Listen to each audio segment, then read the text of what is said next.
Halo, selamat sore rekan trader kripto. Apa kabar kalian hari ini? Semoga kalian semua sehat ya. Balik lagi ke channel saya, Private Forex Indonesia.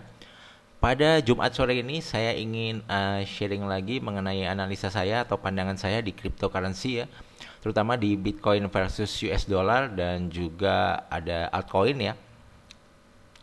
Nanti saya akan sharing eh, kira-kira kedepannya Bitcoin akan kemana targetnya, dan saya juga nanti akan sharing koin-koin apa aja yang sudah saya kulak lagi ya. Ini mumpung harga Bitcoin sedang terjadi koreksi saat ini. Jadi saya pikir ini adalah waktu yang tepat untuk kulakan lagi Bitcoin dan altcoin.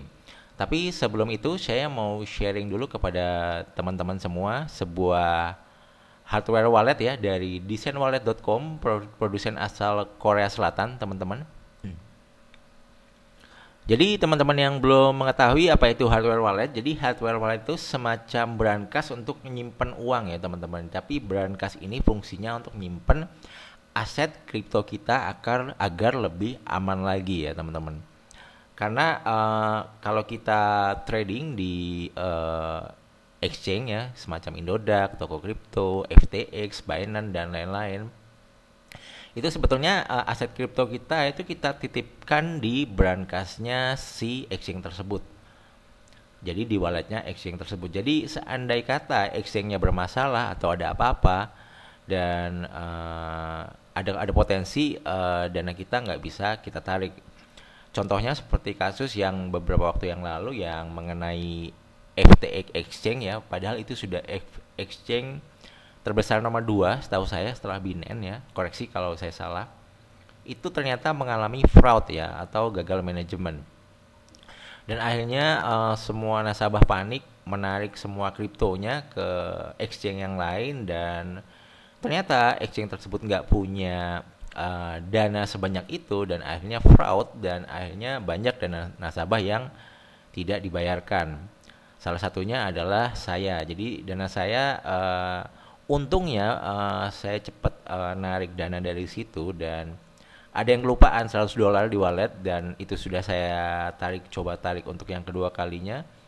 Telat, akhirnya waktunya nggak nutut, dan akhirnya dana saya nggak kembali yang $100 itu. Yang lebih kasihan sih teman saya ya, teman saya itu ada $50.000 dananya nyangkut di exchange FTX. Teman saya yang satu lagi ada $18.000 nyangkut di exchange FTX. Jadi fungsinya hardware wallet ini jadi aset kripto kita simpan di sebuah ledger gitulah istilahnya, kayak gitu, yang aman gitu ya. Jadi teman-teman, jadi walaupun exchange-nya bangkrut, kripto kita tetap aman di ledger, di ledgernya ya, di blockchain ya, ibaratnya kayak nyimpennya di blockchain gitu ya. Jadi itu fungsinya hardware wallet. Dan kalau teman-teman mau lihat video unboxing dari desain wallet ini, dari hardware wallet dari desain wallet, teman-teman bisa langsung cek aja di kolom deskripsi ya teman-teman. Nah ini produknya biometric wallet ya,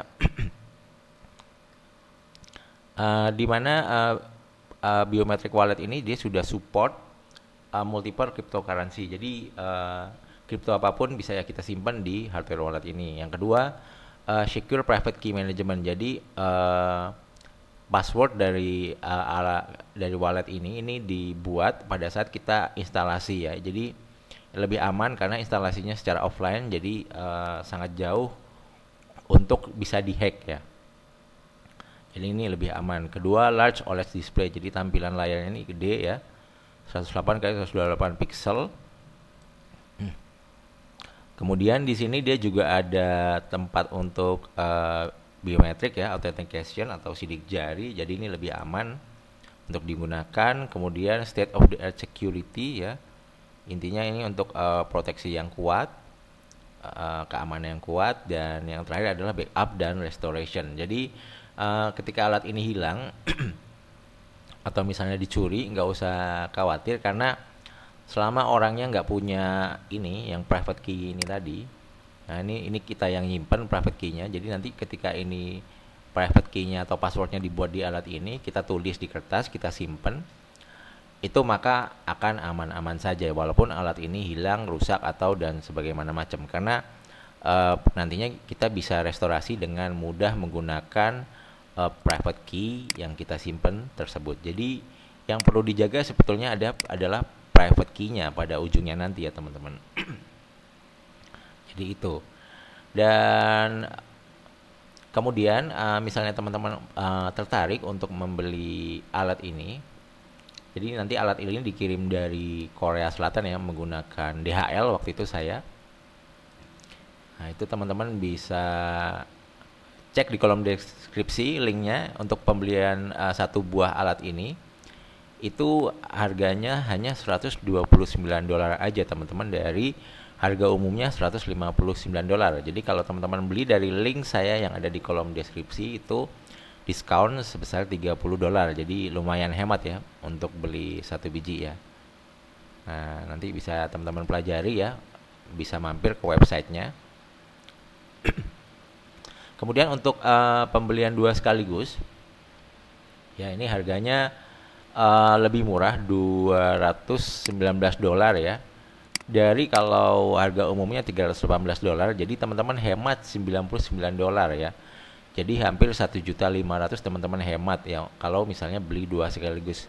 Mungkin teman-teman mau beli dua barang temennya atau barang saudaranya atau barang siapanya, nggak ada masalah ya. Dan link untuk pembelian dua sekaligus juga ada di kolom deskripsi, sudah saya tulis. Jadi teman-teman langsung klik aja linknya dan bisa segera lakukan pembelian ya. Sangat mudah sekali kok. Dan pengiriman juga aman sampai di Indonesia, nggak ada masalah. Jadi hardware wallet ini menurut saya sangat rekomendasi sekali untuk dibeli, karena untuk keamanan aset kripto kita ya, apalagi kalau aset kripto kita ada ratusan juta, puluhan juta atau bahkan sampai miliaran. Jadi itu sih saran saya. Jadi bisa teman-teman untuk membeli alat ini ya, saran saya. Oke teman-teman, jadi begitu aja dulu untuk sharing mengenai desain hardware wallet ya dari pabrikan asal Korea Selatan ya, websitenya designwallet.com. Semoga bisa memberikan sedikit gambaran dan manfaat buat teman-teman yang sedang mungkin trading kripto atau mungkin invest di kripto, agar aset kriptonya bisa lebih aman lagi. Oke teman-teman, saya sudahi dulu. Saya balik lagi ke charts ya. Oke teman-teman, ini charts Bitcoin saat ini ya, hari Jumat tanggal 10 Februari tahun 2023 jam 3 sore lewat 30 menit waktu Indonesia bagian Barat. Kita lihat Bitcoin sudah mulai mengalami koreksi turun ya, dari harga tertinggi di 24.200 ke ini terendah di 21.600. Nah ini kemarin saya bilang kalau Bitcoin turun saya mau kulakan lagi gitu, karena saya juga nggak bisa mastiin apa Bitcoin bisa turun lagi apa enggak. Tapi ideal kulakannya itu mulai 21.600 sampai 20.300 ya. Ini ideal untuk kulakan Bitcoin lagi. Cuman saya nggak tahu kedepannya apakah harga bisa balik turun ke sini dulu, apa nanti langsung naik secara signifikan. Ibaratnya kita nggak dikasih diskon murah lagi ya teman-teman. Karena apa? Karena kalau kita lihat dari time frame weekly bukan time frame weekly, time frame monthly ya. Ini saya zoom out. Yang seperti saya kemarin bilang, candle bulan kemarin di bulan Januari ini bullish kuat ya. Lihat bodinya tuh panjang banget ya. Yang sebelumnya kan hanya pendek-pendek seperti ini, dan ini panjang. Ini menandakan buyers lagi geragas ya, lagi agresif teman-teman. Dan kita lihat di sini ada pola morning star ya. Di sini ada bear candle, di sini kita anggap aja doji atau bear dengan volume kecil. Kemudian di sini ada bullish yang kuat. Jadi kalau ini benar-benar pola morning star dan bisa terkonfirmasi, kemungkinan pergerakan naiknya kedepannya akan kencang teman-teman. Target terdekat tentunya bisa ke 29.000 sampai $32.000. Ini menurut saya, karena di sini ada area supply di sini. Tentunya harga akan bereaksi di area ini kemungkinan besar. Dan untuk pergerakan terjauh, saya memprediksikan ini bisa naik sampai $39.900 atau mendekati $40.000. Itu pergerakan terjauh dari Bitcoin. Jadi saya pikir kalau menurut saya ini waktunya yang tepat untuk kulakan Bitcoin atau altcoin ya. Mumpung ini Bitcoin lagi dikasih turun ya di candle monthly. Nah ini dia turunnya masih dari candle ini mungkin sekitar 25% lah ya. Kalau kita bisa dapat harga 50% dari candle ini mungkin bisa lebih menarik lagi. Cuman kita nggak tahu apakah harga bisa turun lagi lebih jauh. Soalnya kenapa? Kalau di compare dengan tahun 2018 di mana ini bear market, dia terkoreksi cukup jauh, kemudian ini candle kecil-kecil dan muncul candle besar. Di sini kita lihat, di sini kita nggak dikasih nafas untuk koreksi sama sekali. Jadi nggak ada harga turun lagi di sini, dia langsung naik. Baru harga ada koreksi turun ketika harga sudah di atas banget. Di sini di harga $8.000 ya. Padahal ini terendahnya $3.000. Artinya di sini sudah naik 2 kali lipat lebih, baru harga ada koreksi. Nah, bandingkan dengan yang di sini itu dari 16.000 ke 23.000 ini belum 2 kali lipatnya. Nah takutnya kemarin-kemarin itu belum 2 kali lipat nggak ada koreksi. Jadi ini bull candle, ini bulan Februari bull lagi, mungkin bulan Maret bull lagi seperti ini. Tapi ternyata di sini masih dikasih koreksi. Jadi akhirnya saya kulakan lagi ya Bitcoin dan altcoin lagi tadi pagi. Nah biar nggak disangka tipu-tipu, ini akun saya ya. Nah ini saya kulakannya. Ini saya masih ada USDT sisa $6.200. Di sini BTC saya kulakan sampai $4.300 ya. BTC up, ini BTC dengan leverage ya, ini $500.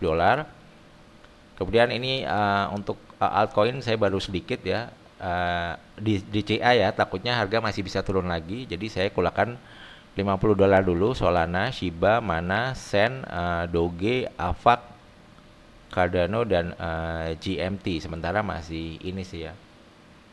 Mungkin saya kedepannya mau coba kulakan kayak Ethereum dan yang lain-lain ya, sedikit-sedikit, paling nggak punya barang lah ya.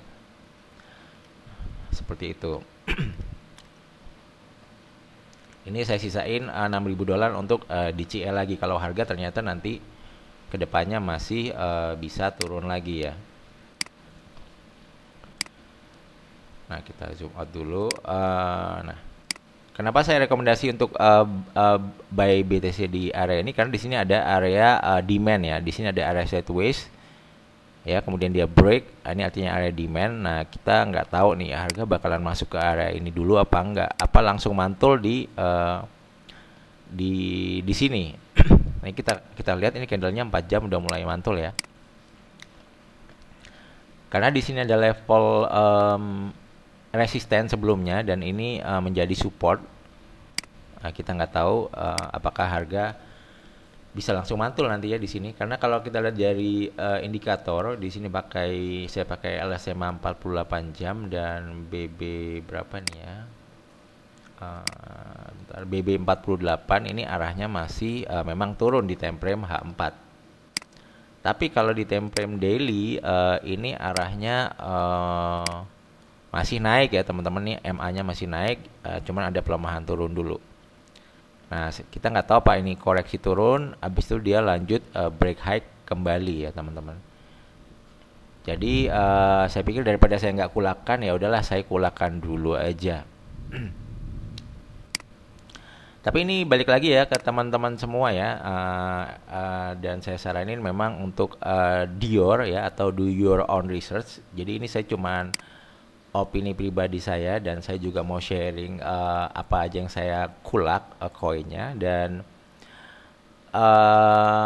boleh diikutin juga boleh enggak ya, karena ini kalau misalnya saya salah analisa ya kerugian juga saya yang nanggung sendiri, duit saya ya, kalau profit juga saya nikmatin sendiri. Jadi saya hanya berbagi analisa dan koin-koin apa aja yang saya beli. Jadi ini juga nggak menjamin kedepannya juga akan profit, kita nggak tahu. Jadi maka dari itu saya anjurkan ke teman-teman untuk analisa sendiri juga ya, dan lakukan dengan penuh perhitungan. Jadi mungkin segitu dulu aja ya untuk sharing analisa di cryptocurrency untuk minggu ini. Ini mumpung koreksi menurut saya, jadi saya lakukan untuk DCA ya, untuk kulakan, tapi nggak all in. Jadi kalau nanti dia turun lagi, saya akan kulakan barang lagi. Semoga membantu atau sedikit memberikan gambaran kepada teman-teman yang lagi trading di kripto, dan semoga teman-teman juga bisa profit di kemudian hari. Oke. Makasih sudah nonton. Yang terakhir jangan lupa untuk like, comment, dan subscribe. Sampai jumpa di videoku yang lain. See you, bye guys. Thank you.